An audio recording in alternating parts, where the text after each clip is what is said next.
Australia for a conversation with Rob Norman. His book is especially interesting to me, and I know it's going to be interesting to lots of you. It's called Oscar's Amateur Radio Adventure. And automatically it conjures up all kinds of images for me. We had a great off-air conversation about his journey with what we call often ham radio. Rob, thanks for coming on. That's all right, Kate. So let's talk about why you wrote the book first. What was it that made you decide, okay, I've done this for 50 years. I came up with this story. I'm going to pull this story together. I'm going to write this story. What was it that motivated you? Well, it's sharing the story, and it's demonstrating how an interest can motivate you to go forward and pursue something which to you is important. So it's really about finding a passion in life. It's about finding something that lifts you up, that encourages you. And that's very important, no matter what, because in the dark times, when you really go through negativity of one form or another, you really need something which you can turn to on a regular basis, which lifts you up, which gives you some sort of hope. And I think amateur radio was certainly that for me. And Oscar's Amateur Radio Adventure, the novel, it shows tells the story about a 14 or 15-year-old boy called Oscar and his journey from reading a book to becoming an amateur radio operator. And the final chapter is about his journey into the Australian outback, where he meets an amateur radio operator there who operates his radio station using solar power. And it's meant to create a feeling of warmth and enjoyment, and to give the reader a good time, to help them to feel good. And so at 14 or 15 for Oscar, this was great to be able to escape into this world, wasn't it? Absolutely. And in my case, I was about the same age when I read a book in the high school library written by a United States lady. And she described, it was called Adventures in Electronics. And she described, and this was a fictional story too, she talked about a young amateur radio operator living next door to another young boy, and how he jumps a fence and eventually makes friends with this amateur radio operator. So that book inspired me, and so I then looked into the hobby of amateur radio and what have you. And at the time, a friend of mine lived across the road. His name was Lee. And we'd usually, or sometimes, go down to the local rubbish tip, and we'd walk over the huge mounds of rubbish, like in those days. That was a long time ago. And at one stage, I found an old shortwave radio, a tube-type radio, and I put it on the back of my bike, and we rode back home. And eventually, I was able to get that going, and listen to amateur radio operators around the world talking to one another. And that really fired me up in the direction of amateur radio. I bet. And you met some interesting people, because that's what happens along the way. You have to tell us a couple of those stories. Will you share a few of those with us? What was that, Kate? Tell us some of the stories of the people that you met through your amateur radio experiences. Oh, okay. Firstly, the very first day I got on the air, I'll talk to a chap in Como, Western Australia. He would have gone by now.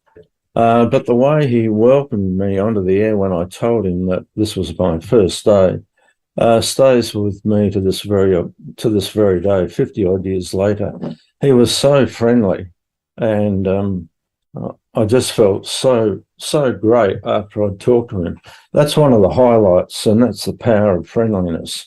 And I did make a few friends in those early days too. One chap by the name of Les Catford, and his amateur radio call sign was VK5SW'S, and he lived about 20 miles away from me here in Adelaide, in the capital city of South Australia. Anyway, we became friends on the radio, and he was a retired farmer and asked if I'd come around and adjust his amateur radio antenna, which was up on a tower at about the 40-foot mark. And so I did that, and I had lunch with he and his wife, and that was a great experience. And also, while I was there, he showed me this huge antenna which was lying on the ground, and he asked if I wanted to buy it from him. And I eventually did, actually, and then we had it delivered here on the back of a semi-trailer, if you know what that is, like a huge truck. And then I used that antenna as time went on. But also a couple of other things. I made a few friends in the early days on amateur radio, friends overseas. For example, I talked to a chap in Japan, and we had a regular basis of a Saturday afternoon. I won't say regular basis, I mean a regular contact or conversation. So he tried to teach me Japanese, and I tried to teach him English, but about all I can say is sayonara. And another amateur radio operator whom I made friends with on the 7 megahertz band, I can't remember her name, but she lived in Lima, Peru. And I remember that she was a nurse, and we had a weekly schedule.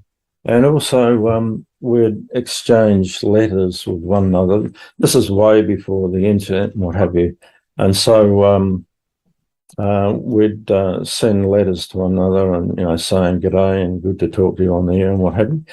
So that's some of the types of things that can happen. But amateur radio is so diverse these days. I mean, the sky's the limit. There's so many different things that you can do. For example, you can bounce radio signals off the moon, and then they come back and are received on the other side of the Earth. That's called moon bounce. And there's a full-time amateur radio station on the International Space Station, and the astronauts up there who are amateur radio operators talk to school children on Earth. So many different things. I mean, for example, of course, Morse code, that's going way, way, way back. In my day, I had to learn that to pass the exam, but you don't now. And so there are different grades of licenses now, possibly 3 or 4, depending on where you live in the world. And so children as young as 8 or 9 can become licensed amateurs. They have a certain grade of capabilities, if you like. And so, I mean, the sky's the limit. Sky's the limit. You can do anything. I mean, you can send pictures around the world on radio called slow scan TV. And we have our own satellites. You can work satellites by pointing your antenna at the satellite as it goes over. There's so many amateur radio satellites. If you're interested, if you'd like to have a look at an amateur radio website, have a look at mine. It's been up there for some time now. My amateur radio call sign is VK5SW. So that's Victor Kilo Figure 5 Sugar Whiskey, VK5SW.com, and that will give you some information. And I've also written a book called A Short Introduction to Amateur Radio with Pictures. And I also have 6 amateur radio related books which are up for sale. Wonderful. So you have those books where you can learn more about amateur radio. Then you have this novel about Oscar's amateur radio adventure. And I think you've really said it, the power of connection and the power of connection in the book. But I guess you obviously want people to enjoy the book, but what are some of the takeaways you hope people walk away with that are listening to us that read Oscar's amateur radio adventure? Well, I think the bottom line is that it's up to you. If you want to pursue something, you've got to do that. And I think that you need to find a passion. It doesn't have to be amateur radio, as in my case, but you need to find something which you really like And so in the dark times, you can turn to that, and that will hopefully lift you up somewhat. So amateur radio is a wide field of interest. It's not just a matter of talking on the radio. There are so many other things you can do. Lots of us build our own circuitry, like receivers or transmitters, that's part of the fun and part of the basic interest, I think. By the way, I must say that women and girls are also amateur radio operators. This isn't just about blokes or men or boys. So what was I saying? That it could be for anyone.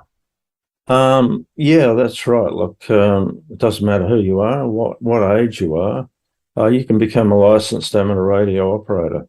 Right. Look, there's plenty of websites out there too if you're interested. But a lot of my books, if you have a look at them, there are 6 in total. The last one I wrote was called Beyond the Storm, and it's about a 17-year-old boy who is an amateur radio operator, but he lives with his mother and stepfather, and the stepfather abuses the mother. So amateur radio's involved in it too. I think you'll find that interesting, and that's topical because it deals with abuse, and I think it's important that we talk about that. I agree 100%. And you can find, of course, Oscar's Amateur Radio Adventure. You can get that on Amazon. You can look Rob up, as he told you, his website. Rob Norman, thank you very much for joining us. Thanks, Kate.